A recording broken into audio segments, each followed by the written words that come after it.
right, and we are back here on the GSMC football podcast. And for the second part of the show, we are now going to discuss the Michigan football cheating scandal. I'll give you my thoughts on that because I know it's been a big topic, in college football. So I'll talk about it. I'll go through a timeline of what's happened with the situation. I was looking at an article on College Football Network and .com, and that basically has a timeline of pretty much everything that's kind of gone on with this whole scandal. So I was kind of just going to go through that. I did see, though, because I was watching a little bit of First Take before I came on. Actually, Michigan is playing Ohio State this week, I believe, and they were talking about how this loss could be very detrimental to Michigan making the college football playoff this year. And it is a home game for them, so that at least helps. But if Ohio State loses, they still have a better chance of making the playoff than Michigan. So that's a huge game. That's a rivalry game. So we'll see what happens with that. But yeah, I just thought that was interesting. So to kind of go through the timeline of this. So on October 17th of this year, of course, there was a investigation of Michigan, and they, because that opened the door for that. And then the next day, the NCAA informed the Big Ten and Michigan that they have opened an investigation and allegations that the program had contravened the rules that states off-campus, in-person scouting of future opponents is prohibited. So then on October 19th, Jim Harbaugh, the head coach, issued a statement saying he really had no idea, had no knowledge of what was going on with this situation. So then on October 20th, Connor Stalions, who is one of the main culprits in all of this, was suspended without pay by the Wolverines, pending the conclusion of the investigation. So basically, with Stalions, so he supposedly purchased tickets over these last few years, where he would, sit behind opposing teams' sidelines, and he would take videos of the sidelines to get the signs. So this was a sign stealing scandal. And of course, if you've seen me talking about, baseball, I do bring up the Houston Astros and their cheating scandal of their sign stealing a lot. So here we go with more sign stealing. So ESPN reports that Stalions purchased tickets for more than 30 games over a 3-year period, citing sources from 11 different schools across the country. A later report puts the number at least 35, with the Michigan analysts visiting 17 stadiums. So the Washington Post then on October 25th reported that sources expect the Michigan sign-stealing operation to cost more than $15,000. The report includes the information that the Wolverines were expecting to have individuals at over 40 games across 10 opponents on the Michigan football schedule. On October 26th, ESPN reports that NCAA enforcement staff have arrived in Ann Arbor as part of the investigation into the Michigan sign-stealing scandal. It's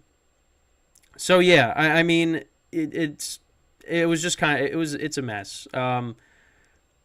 Former football player and coach alleges that he was paid to attend Big Ten games by Stalions. Those games included at Rutgers and Penn State in 2022, plus the Penn State game against UMass this season. But like I said, Connor Stalions, the main guy behind one of the main guys behind all this.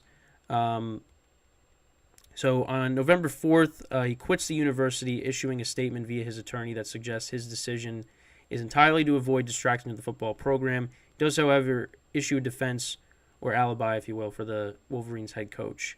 So Jim Harbaugh ended up getting suspended for 3 games, and that ended up happening last week on November 10th. But it said Harbaugh will be suspended from in-game coaching but permitted to coach during the weeks. So, and yeah, I mean, he was doing, I saw him doing press before I came on. So, Harbaugh Harbaugh would be suspended from in-game coaching in games against Penn State, Maryland, and Ohio State. So, yeah, and then also there's an article that came out recently that there was a booster involved in this. So it was known as the name is Uncle T, alleged to have helped finance the sign stealing scheme. He reportedly contributed to thousands of dollars to cover expenses for in-person scouting by Connor Stallions. So, yeah, just more people involved in it. So yeah, like there were some people that have lost their jobs over this. Jim Harbaugh's in kind of hot water right now. There were reports that said so he did get an extension, but it seemed like Michigan. There were reports that they took it away, but then I saw that wasn't the case. So I don't really know. But yeah, it's kind of a mess right now with what's going on, and obviously Michigan was kind of playing the victim card. You had the coach crying after the game, after their win a couple of weeks ago. It's not looking good right now for the program. I mean, we'll see what happens like at the end of the season. But like I said, this is a big game coming up against Ohio State, so they need to win, because if they don't, then it seems like their odds of making the college football playoff are not good. So, we'll see what happens, and we'll see what happens with Harbaugh. Like, does he keep his job? Do they get rid of him, or is he still going to stick around? So, and one of the other things too is, they talk about the players, and how like the players shouldn't be punished for this. I mean, this wasn't their their wrongdoing, but they also, then on the other hand, you got the fact that the players benefited from this, and I did watch some YouTube videos on it, and I was like, yeah, it's kind of weird how this started, and Michigan's been really good, but it's like Michigan's kind of been a solid football program even before this. So, I mean, you kind of related to, again, the Astros. Like, the Astros were a very good team, and they were like, hey, here's a way we could, take advantage of, a situation here and, make us better. And they went ahead and did some sign stealing. So, I don't know what's going to happen from all of this. It's definitely it's not good. I mean, the similarities between that and the Astros cheating scandal are, it is very similar. I mean, you have somebody taking video of, the opposing team's sideline. It's just like Astros having a camera out in center field and, zooming in on the catcher, and that went into the, into the dugout, and they, would say what the sign was, and they would bang on the trash can. Now, there was nothing like that, but I think what they would do is they would just tell them what the signs were from, where they were, and that's how they would know. But again, it's like you're a good football team, and you're taking advantage of something like that, by doing that.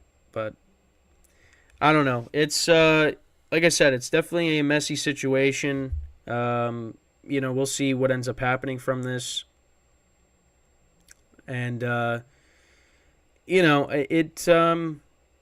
like to see it, but it's one of those things where, again, if it's working and you don't get caught, I mean, you're going to keep doing it, and that's what they did here. And somebody has to take responsibility for it. I mean, they suspended the head coach, they suspended Harbaugh. Some people have lost their jobs over this, and you kind of feel bad for the players, because if the players had no knowledge of this, it's not really their fault, but at the same time, yeah, they're benefiting from this. So, we'll see what happens with Harbaugh at the end of the season. But it seemed that I saw something that said they took away the extension. So, but then I saw that wasn't the case. I mean, I'll check again. Because I was just looking that up last night. Yeah, so so Harbaugh said on October 30th, report of rescinded contract extension inaccurate. So I guess that's not the case. But, you would think maybe at the end of the year, like, do they say, we can't have this, and they get rid of him. I don't know. We'll have to see how it all goes. But it's definitely a messy situation again now. The stuff about the booster that's been like one of the newest details to this whole thing. So I mean, we'll see what ends up happening from it, but yeah, I mean, there's just more layers that continue to come out, and they still got to play football games, and now they got the big game against Ohio State, and we'll see what happens in that. It's a home game. But yeah, I mean that's pretty much it when talking about the cheating scandal. But yeah, there's a lot, and also like the committee, they really don't have the power to just say, you guys aren't in because of this cheating scandal. So, I mean, it's really going to come down to, I guess, this game against Ohio State. If they lose, that's going to really hurt their chances. But if they win, then they should be good. So.